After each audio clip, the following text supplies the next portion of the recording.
So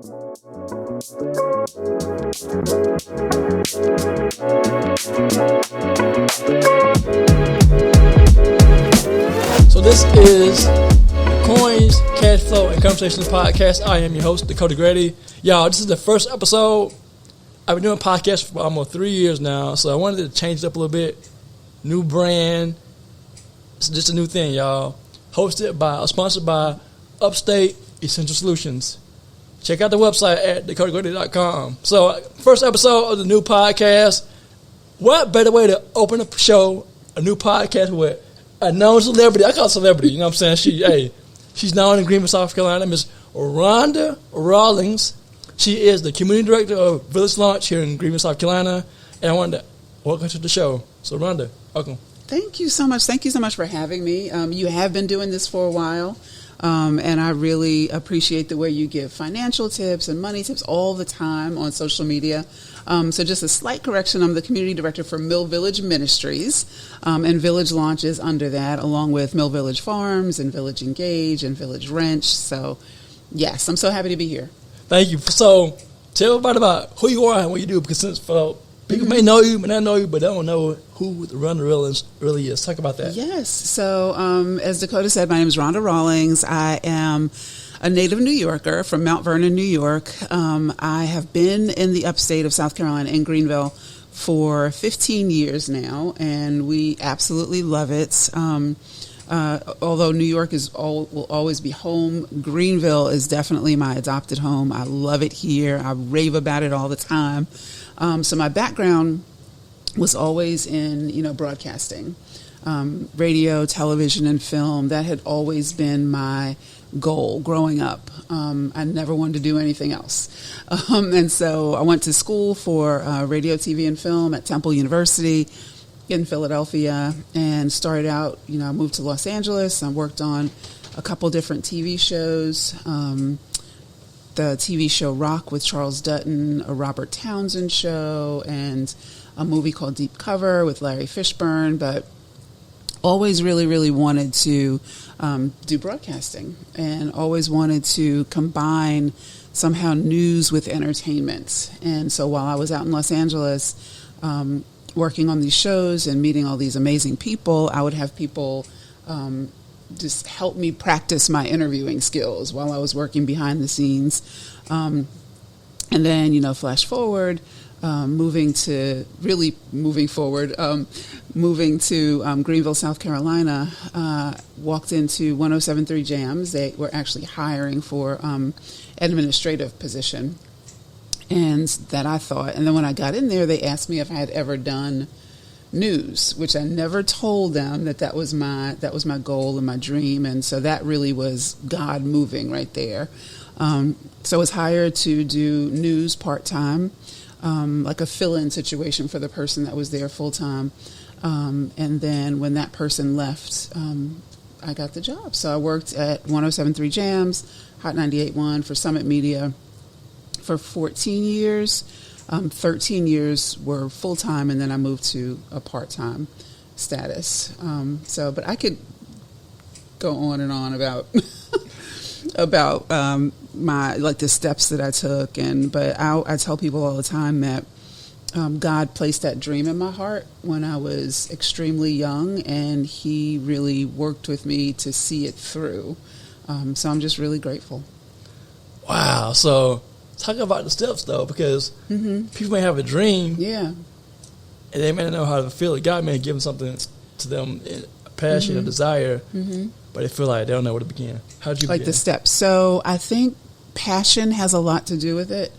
I was passionate about what I wanted to do, so even when I wasn't working in that particular career, that job, I was still practicing and working and practicing my craft. When I was working on different TV shows out in Los Angeles, guest stars would come in, and I would ask people all the time, this is what I want to do. Will you sit and do an interview with me so I can work on my craft? And so people like Leon, who was in the 5 Heartbeats and the Temptations and so many movies, helped me practice my interview. So I did one with him. Dave Justice, who was a Major League Baseball player. Ken Griffey Jr., who I knew from back in my high school days. All of these people helped me practice my craft. I would have a setup like this and sit there with them and interviewing and have my friends holding, like back in the day, there were those big camcorders you hold on your shoulder.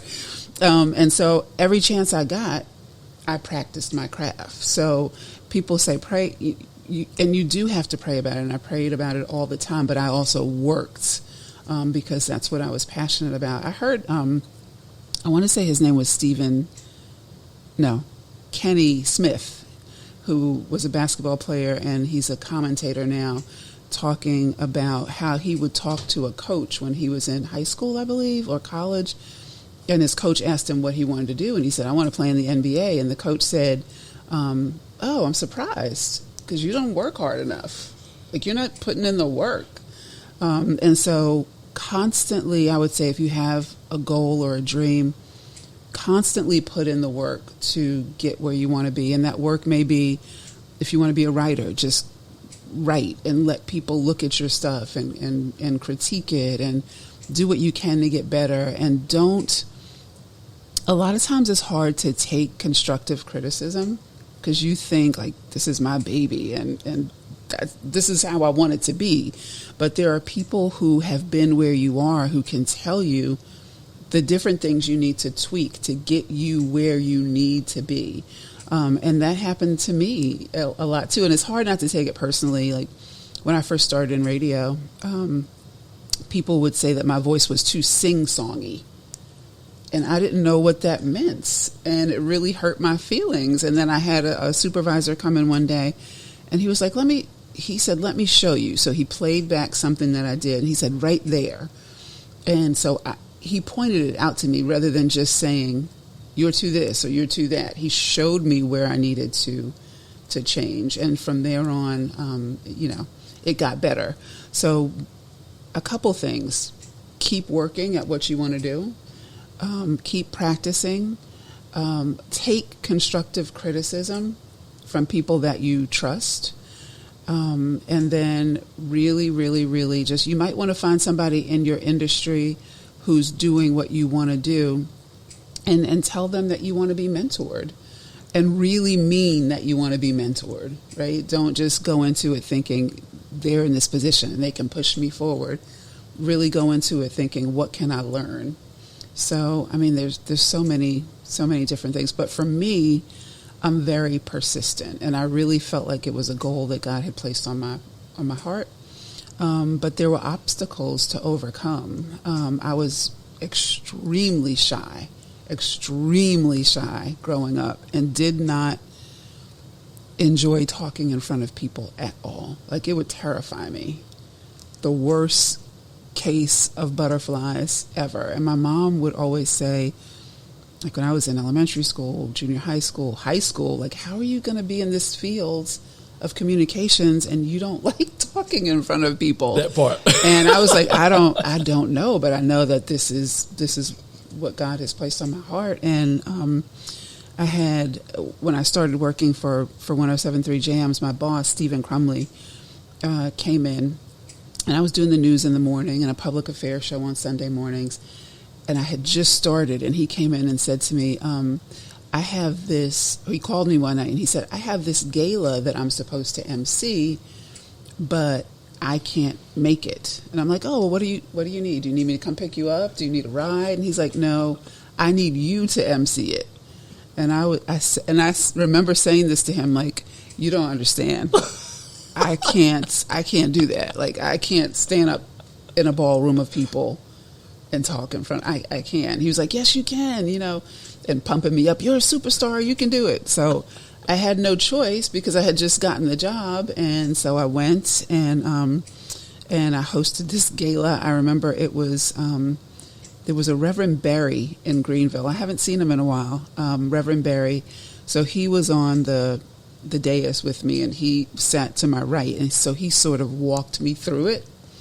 And I did it, and since then I've hosted numerous, a multitude of galas and events and that type of thing. But it takes you just to do it, just to sort of move past your fear. You know that saying, the only way out is through? And once you continue doing something that you think is difficult for you, you keep doing it, and it gets easier, and it almost becomes second nature to you. So for me to look at some pictures that people have taken of me speaking in front of hundreds of thousands of people sometimes makes me emotional, because I knew where I came from, and I knew that at one point was something I never thought I could do. So persistence and moving past your fear. And someone said, do it scared, but just do it anyway. Yep. Wow. That was a roundabout way of asking you some of the steps, but no, yes. Thank you for that, because I was one shot too, so I know what you mean. So, Rhonda, if you interview people like Ken Griffith Jr., D.L. Hughley, I recently found out that you interviewed Miss Clinton. So, how do you prepare for an interview? I mean, with people like that? Because for me, if I'm interviewing somebody big, I'm like, I'm like giddy. How do you contain that? Mm-hmm. The way I prepare is to prepare. I mean, there's no other substitute than just being ready. So definitely, I will, research, of course, that person, research what they stand for, and not only research. I also look through, their social media to find out, what's really on their heart. Are they posting any quotes? Because you tend to, on your social media, sometimes put things that are more dear to you rather than just what you look like on your resume. And so that way you can ask them business questions, you can ask them personal questions. And so really, I think when I interviewed Hilary Clinton, I had never been so prepared in my life, because they actually reached out to me for the interview, and I thought, oh my gosh, and they told me it was going to be a one-on-one, so probably a week before is when they gave me the leeway, and I just really did all the reading I could possibly do, looked at the issues of the day, looked at what issues were really, really important to her, and went into it feeling just like I couldn't have prepared more. And it was a good feeling, because after that interview, she had some really kind words to say to me about the interview. And that's what I would say to people. You will never feel more at ease than you will when you are extremely prepared. So transition, going from being in the spotlight media to now being a community director. Talk about that transition. I mean, because like you did a show about the community. Talk about your new role and what you do now. And my prayer to God was, God, please help me find a position where I can still have that platform of service that I have had for all these years, because that is my passion. And how can I do radio part-time and do something else full-time? That was another prayer. And so God said, watch this. After volunteering with Mill Village Ministries for maybe 2 months, they offered me a full-time position. And so now I am working in a job that I am absolutely passionate about with Mill Village Ministries.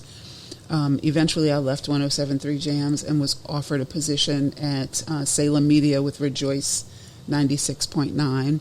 And so now I am working a full-time job, and radio is my part-time, but both I'm equally as passionate about. And with Rejoice 96.9, I do a segment within a radio show, Pastor Lenny's Praise Party, and that segment is all about encouragement and uplifting and upliftment. And so it's just been an incredible journey. So to answer your question, I'm still in the public eye because I'm still on radio. But I'm just doing something. My career is just a little bit more varied right now. Wow. Actually, I was on 96.9 for about 3 months. Did a show there as well. So wow. No games. Awesome. Now, you also passionate about food. You're a foodie. So talk about that. I mean, and your mom as well. So talk about passion for food and then being a mom. My passion for food and being a mom. Okay. Let's start with the passion for food. I don't know if this is crazy to say. Food just makes me happy. It does, but one thing I have learned through my new job, through working for Mill Village Ministries, we have an enterprise under that organization called Mill Village Farms. And so I've really started to eat more. My goal is to eat more healthy, and I think I have, I'm more mindful of the foods that I'm putting in my body. And so, yes, I do love food, and I think, everything in moderation. But one of the things I love to do is and I've learned through this organization is roasting vegetables. I never thought vegetables could be so delicious, and they really are. So there's that end of it. I love keeping it healthy, and then I love sharing my experiences at different restaurants with people who follow me on social media, and you can do that. Rhonda Rawlings on Instagram and Facebook, and Newsgirl Ron on Twitter. But I just love going to different restaurants and sharing that experience. And food is a beautiful thing. Let me see, what's the last thing that I've tried? I went to Bimini's, I think it's called Bimini's Seafood and Oyster Bar, and that's in Greenville. Amazing. Really, really good. But there's also personal chefs that I love to try their foods. There's one, because I love ramen, and there's a chef here in Greenville. She goes by Pink Salt Chef, and she makes this ramen that just it's in a vacuum sealed pack, and it's the ramen, it's vegetables in there. It's not the top ramen in a thing, but it's more healthy. And she puts her own blend of seasonings in there. I love that. So I just love trying and experiencing different foods. And when I do, no matter where I go on my travels, New York, I went recently where I'm from, and I had Joe's Pizza, which is near Bryant Park, and it was just best pizza I've ever had. Incredible experience. It's just when I'm eating something that's absolutely delicious, it just makes me happy. Got you. So yes, but my you said so, and also talk about being a mom. So being a mom is probably the most incredible aspect of my life. My son has been a complete joy and a blessing, and that is. This would be a story for a whole other podcast, but my son's name is Daniel. He's 23 years old, and he is a rainbow baby times 2. Now, what that means is that I've had 2 losses before. So when you have a baby after loss, they call it a rainbow baby. So I had a daughter, Jordan, who was born with multiple heart conditions, and she passed away. And I had a son, Christopher, who was just born much too early. And then so after, that, extremely devastating. Was very upset with God for quite some time, couldn't go to church. It's just devastating. And, my prayer to God was, I just really want to have a healthy baby. And after a couple of years, I went to specialists and was on bed rest forever and ever. And Daniel was born, and he's been a blessing ever since. And I still thank God every day for my first 2, because there's not a day that goes by that I don't think about them. But I thank Him for the miracle of having 23-year-old Daniel here with me today. So he is the joy of my life. I don't know. I drive him crazy all the time, but he's going to have to live with it.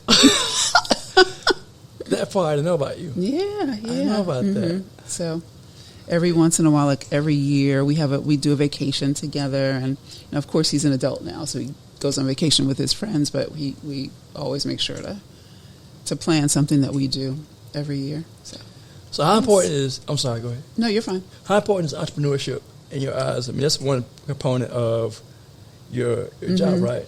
Yes. So Village Launch is one of the enterprises under Mill Village Ministries. And Village Launch exists to assist entrepreneurs, particularly minority entrepreneurs and women, to help their businesses, to help them push a little bit further. We have a business entrepreneur academy which is a 10-week academy that helps them go through everything from knowing who your customer is, building a business plan or revamping a business plan that you already have, finances. We bring in professionals to talk to them about, and maybe that's something you can do. We would love to have you to talk to them about the finances of their business. It's important not to mix your personal finances with your business finances and so many different things. And so entrepreneurship, I think it's proven that right now for most of us, having a second form of income is almost essential.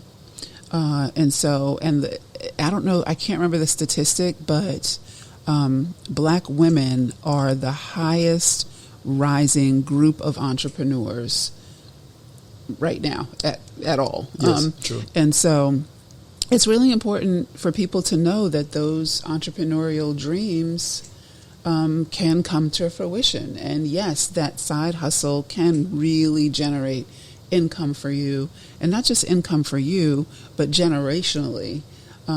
Your kids see you working and doing something on your own, and they realize they can do that too. And so it's extremely, extremely important. We, outside of the Business Entrepreneur Academy, we started a market, and it's on the first Saturday of every month through December, and it includes up to 20 women and minority entrepreneurs.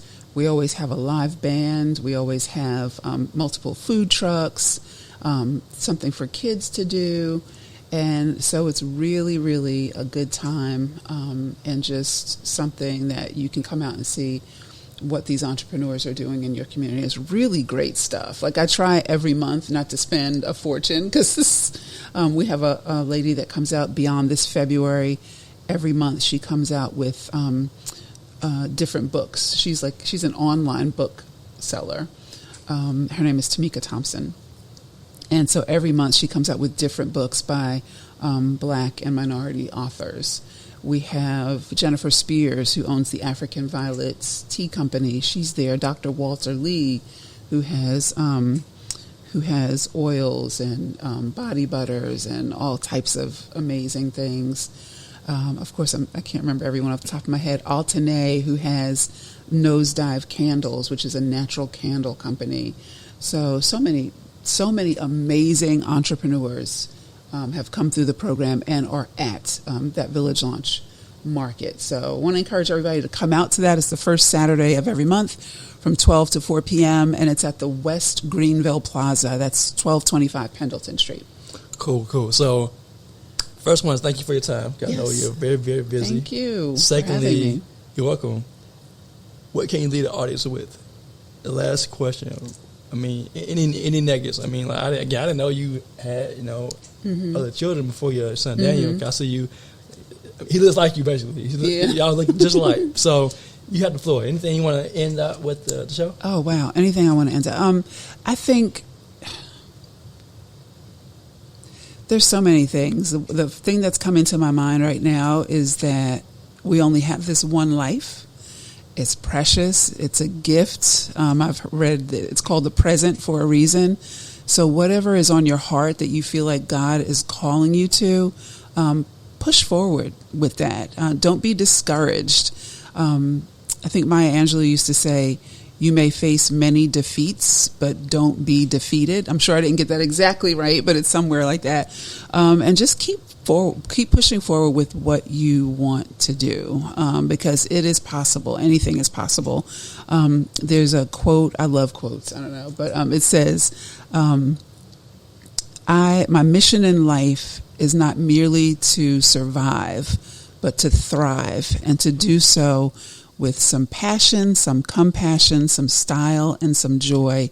And I'm sure I didn't get that completely right, but that's Maya Angelou as well. I'm a huge Maya Angelou fan. She's also someone I interviewed, which blew my mind and was incredible.